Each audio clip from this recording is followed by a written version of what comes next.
தமிழ்நாடு காங்கிரஸ்குள்ளார என்னதான் சார் நடந்துகிட்டு இருக்கு? ஏன் இந்த அளவுக்கு கோஷ்டி பூசல்? உள்ளுக்குள்ள நடக்கிற பிரச்சனையை வச்சு திமுக கிட்ட அதிக சீட்டு வாங்கணுங்கிறதுக்காக சொல்லி வச்சுக்கிட்டு சண்டை போடுறாங்களா? 2 விஷயமும் உண்மை. ஒன்று டிமாண்டு, இன்னொன்று செல்வ பெருந்தைக்கு எதிரான கோஷ்டிகள். 3வது ஒன்று இருக்குது, தாவேகா பக்கம் போகலான்னு ஒரு டீமு. அது செல்வ பெருந்தைக்கு எதிரான கோஷ்டி. திமுக கடந்த காலங்களில் என்ன ஸ்ட்ராட்டஜி பண்ணாங்களோ அவங்க அப்பா கிட்டேருந்து அவர் கற்றுக்கிட்ட ஒரே ஒரு விஷயம், கூட்டணி தலைவர்களை கைக்குள்ளே வச்சுக்கிறது. அது இல்லாமல் கூடுதலாக அறிவு சார்ந்தவர்கள், சூழலியல் ஆர்வலர்கள், பத்திரிகையாளர்கள் இப்படி கையில் வச்சுக்கிறார். கலைஞரையும் தாண்டின சாமர்த்தியம் இதில் மட்டும் இருக்குது.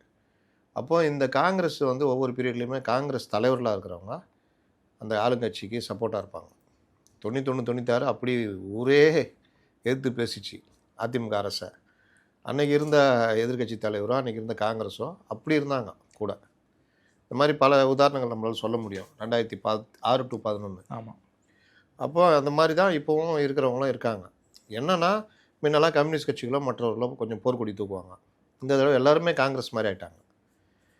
இவர்கள் ஆட்சியை தூக்கி பிடிச்சி பேசுகிற அளவுக்கு ஆயிட்டாங்க. திமுககாரங்களே அப்படியே சங்கடப்படுற அளவுக்கு, என்னங்க இவ்வளோ பேசுகிறீங்க, எங்களுக்கே வரமாட்டேங்குதுங்கன்ற அளவுக்கு போகிறாங்க.